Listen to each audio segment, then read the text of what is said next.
Хандыге целью знакомства и решения насущных проблем состоялась первая встреча вновь назначенного заместителя главы Тампонского района по социальным вопросам Петра Новгородова с активом Хандыгской общественной молодежной администрации. Молодежная администрация поселка Хандыга была образована осенью 2012 года. Сегодня в составе этой организации свыше 40 человек, представителей практически всех предприятий и организаций райцентра. Встреча проходила в форме открытого диалога, на которой собравшиеся могли задать любой интересующий их вопрос. Среди острых проблем были названы ненадлежащее качество сотовой связи, интернета, отсутствие местного эфира. Молодежь интересовала обеспечение жильем и местами в детсады. Председатель студкомитета горно-геологического техникума Леонид Алексеев предложил открыть в Хандыге каток и прокат коньков. Также на собрании было озвучено об образовании некоммерческой организации «Молодежь Тампонского района». Сегодня мы обсудили и решили создать некоммерческую организацию «Молодежь Тампонского района».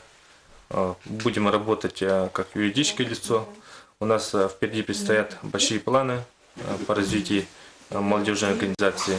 Активисты Хандыгской молодежной администрации предложили ежегодно менять место проведения недели молодежи, чтобы охватить весь Тампонский улус, а в год 70-летия Победы провести ее в селе Крест-Хальжай на родине героя Охлопкова.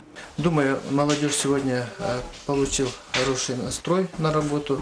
И в целом мы те намеченные планы все реализуем. Собравшиеся наметили проводить подобные встречи раз в квартал для контроля выполнения намеченных планов. Мария Винокурова, Наталья Петмякова, НВК СХ, Хандыга.